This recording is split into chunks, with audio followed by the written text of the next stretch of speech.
Olá amigos, continuando nossa série de vídeos sobre o livro Como Ser o Conservador. Hoje eu comento a segunda parte do último episódio, esse é o nosso último vídeo do comentário do livro, né? Mais pra frente eu vou explicar que vai ter mais o vídeo, mas pro final eu explico pra vocês como que a série vai continuar indo, o que vai ter mais além na série, né? Essa segunda parte é bem interessante, né? O autor, ele começa a descrever toda a confusão religiosa que a gente vive atualmente, né? A gente tem ali uma igreja protestante, mas com sacramentos católicos, você com liturgia católica, por exemplo. Você tem uma igreja católica que começa a protestantizar a igreja, né? A gente vê um pouco disso, é uma opinião mais minha, né, relacionada à igreja, um pouco disso na renovação carismática. Não sei se isso é algo muito certo, mas não importa qual igreja a gente esteja falando, qual religião a gente está falando. Hoje em dia a gente vê muito toda essa confusão religiosa, toda essa mistura religiosa, né? E isso acaba enfraquecendo bastante a igreja, né? A igreja, ela deixa de ser aquele algo transcendental, aquele algo de fé, né? O autor, ele comenta que hoje a igreja, ela é muito mais conservada por conta da beleza dela de que por conta do valor transcendental que ela tem, né? A igreja, ela acabou se perdendo um pouco do valor transcendental, e a conservação da igreja, muitas vezes as pessoas conservam a igreja por conta da beleza da igreja, porque a igreja, ela tem uma beleza muito grande que cativa as pessoas, né? A beleza, ela indica que a pessoa, ela está em casa.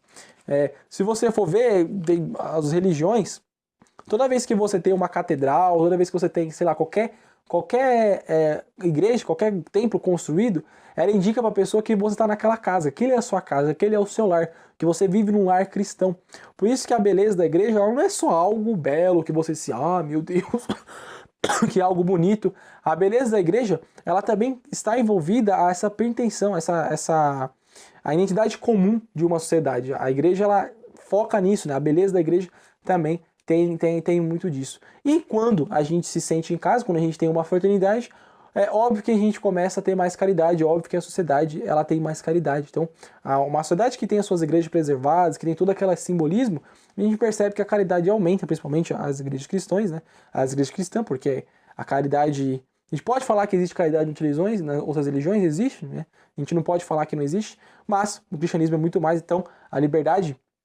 Então a caridade, ela se manifesta muito quando a gente tem ali as igrejas cristãs, as pessoas se sentem em casa e por isso elas são mais caridosas.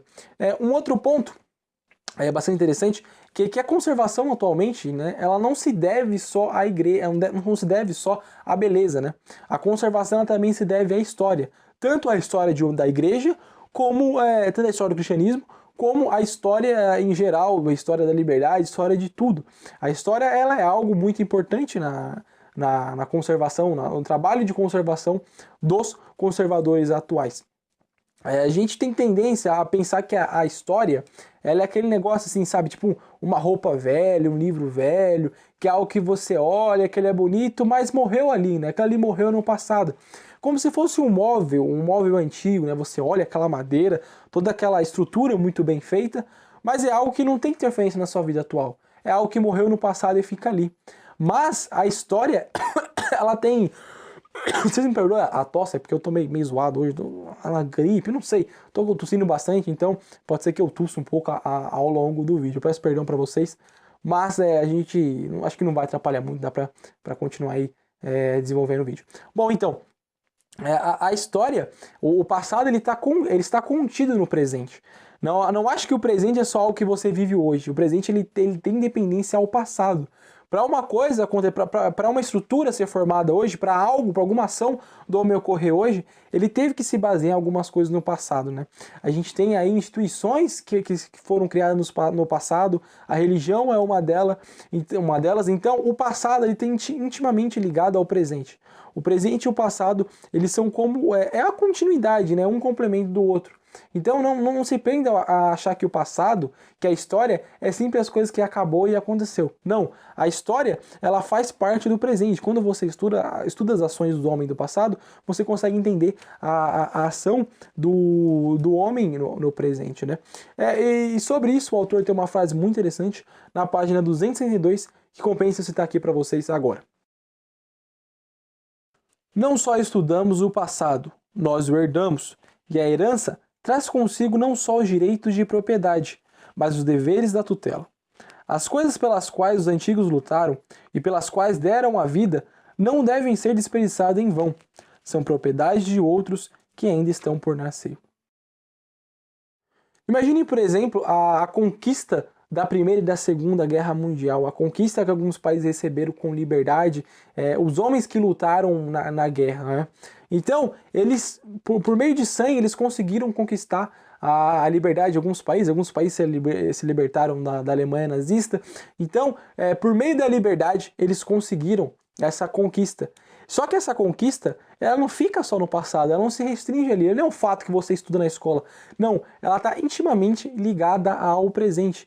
Por isso que a gente deve obrigação de conservar isso, e a gente tem que preservar essas coisas, tem que entender o porquê, de onde veio aquilo, né? O passado, o presente e o futuro estão extremamente ligados. Então, quando alguém faz algum ato, né, lá no passado, isso tem muita interferência na nossa vida, como por exemplo a estabilização da democracia, algumas leis que são criadas no passado. Então, se você começa a observar que o passado ali é algo muito importante, e por isso que os conservadores têm tanto apego com o passado. Eu acho que não deve existir um conservador que não goste do passado. Por si só, o conservador ele tem que gostar bastante do passado. Por isso que é importante a gente estudar o passado, porque ali a gente percebe como a história do ser humano ela é uma história de decadência, né? A gente começa a observar ali como era a Idade Média, como era os outros tempos, e começa a perceber que existe uma certa decadência, mas é por meio do estudo do passado que você vai conseguir agir melhor, né, no presente. Outra coisa também muito interessante sobre o passado é que a conexão com o tempo, né, esse você saber em que tempo que você situa e o que veio antes de você, ela age muito na nossa psique humana, ela age muito na nossa cabeça. A gente sabe de onde que a gente veio e quem a gente é, isso muda muito as nossas atitudes. A partir do momento que você tem uma noção de quem você é, da onde que você veio e como surgiu a sua civilização, seu pensamento muda, você passa a ver as coisas com outros olhos, né? Bom, a última questão de hoje, já para terminar o comentário do livro, é a questão da perda que o autor levanta.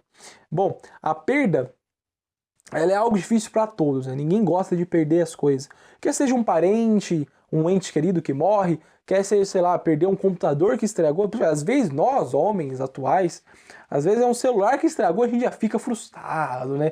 Eu não costumo fazer muito esse drama com essas coisas, mas às vezes o seu computador estraga e você precisa muito, então a gente fica muito abalado com as perdas que acontecem na nossa vida. E o cristianismo, ele age muito na perda, porque o cristianismo ele transformou a perda em sacrifício. Por exemplo, a perda de Jesus Cristo, a perda da vida de Jesus Cristo foi um sacrifício necessário para a salvação da vida humana. Foi a maneira como Deus escolheu para salvar a vida humana, através do sacrifício de Jesus Cristo. Quando você perde algum hábito ruim, quando você deixa de fazer algo ruim, quando você perde, por exemplo, o hábito da masturbação, você está fazendo um sacrifício em nome da sua fé, em nome dos seus valores, para que assim você possa crescer uma pessoa melhor.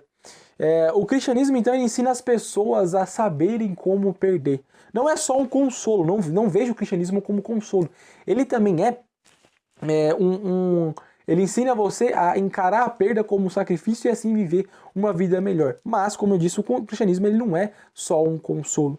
E as pessoas que não têm religiosidade, que não são cristãs, que são ateias, sei lá, agnósticas, elas têm tendência a fugir da perda, a querer mascarar a perda, né? As pessoas quando perdem algo, elas fogem daquilo, começam a relativizar a perda, relativizar os valores, então elas vão fugir, elas vão procurar alguma coisa para fugir dessa perda. Às vezes apelam para drogas, né? Às vezes para bebida, para vícios, de alguma maneira ela vai fugir dessa perda. E outras, né, a partir dessa perda, ela torna a ser mais religiosa. Por isso que muitas pessoas, a partir do momento que perdem um ente querido, elas começam a ir para a igreja, começam a ter uma religiosidade. Porque a religião, ela trata muito essa questão da perda e faz a gente entender a perda. A perda pro religioso não é algo terreno, é algo que é necessário na nossa vida para a nossa salvação, é algo que acontece com todos, e a religião ela explica então essa perda, e por isso que muitas pessoas, a partir do momento que perdem um ente querido, começam a ter contato, começam a ser mais religiosos. Bom, o autor conclui então que a perda da religião é a perda da perda. Só faz por soar um pouco estranho, mas ela é bem verdade, né? Quando você começa a perder a religião, você começa a não conseguir perder as coisas, você perde a perda, né? Você começa a não entender a sua perda, não começa a não entender o porquê, às vezes você perde um ente querido, porque às vezes você perde um amigo, e aí as pessoas vão fugir e vão procurar outros termos que são prejudiciais à sociedade. Porém, não é só a religião que consegue fazer a gente aceitar a perda.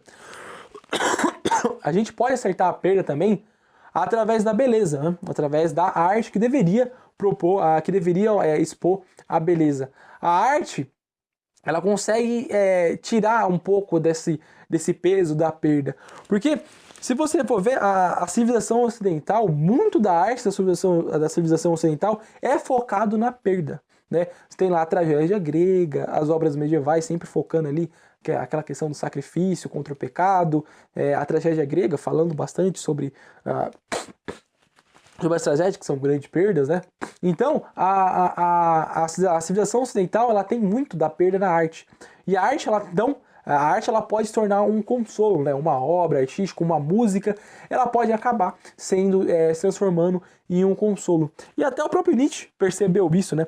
O autor traz aqui uma frase dele muito interessante, que já não sei se no fim da vida dele, mas enquanto ele era uma pessoa normal, antes dele ficar louco, ele fala: nós temos a arte para não sucumbir à verdade, né? A arte, então, ela é um consolo para as pessoas aceitarem as suas perdas, aceitarem as perdas aí que passam ao longo da vida.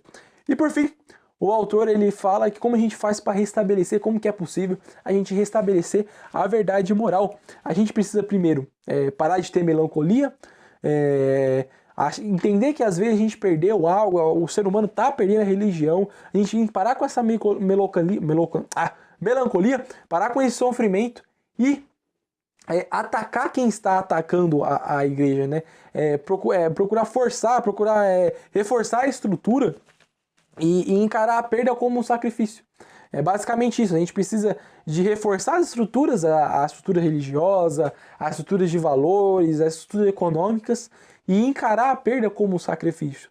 Entender a perda e começar a trabalhar a partir dela. Não ficar com aquela melancolia, né, reclamando de tudo, falar, meu Deus, como a sociedade antiga era melhor, como os gregos eram inteligentes, como hoje a gente se burro, como hoje a gente escuta funk. Então a gente tem que parar com isso, entender a perda como sacrifício e começar então a forçar, a trabalhar nas estruturas, a reforçar as estruturas de valores, né? Para que assim a gente consiga acabar com esse vazio moral que hoje em dia está. Hoje em dia as pessoas elas têm um vazio moral. Você não vê mais o homem com um valor heróico, a mulher com a castidade, com a virgindade, né? Antigamente você via a mulher sendo como um ser puro, né? A mulher como virgem, o homem como herói. Hoje em dia isso acabou, as coisas estão trocadas, o homem ele está num vazio moral muito grande. Então, a gente encerra o comentário do livro Como Ser o Conservador. Essa foi uma série muito bacana, porém, os vídeos não acabam por aqui. Ao longo dessa série, eu recebi alguns comentários, né? O pessoal comentou, faltou comentar isso, você errou naquilo. Então, no próximo vídeo, eu vou comentar, eu vou fazer uma espécie de recomentário. Não, o que eu vou fazer, na verdade, é comentar alguns pontos que eu não me atentei, que o pessoal levantou nos comentários, corrigir alguns erros ao longo da série, algum erro de interpretação, alguma coisa que as pessoas também levantaram no comentário.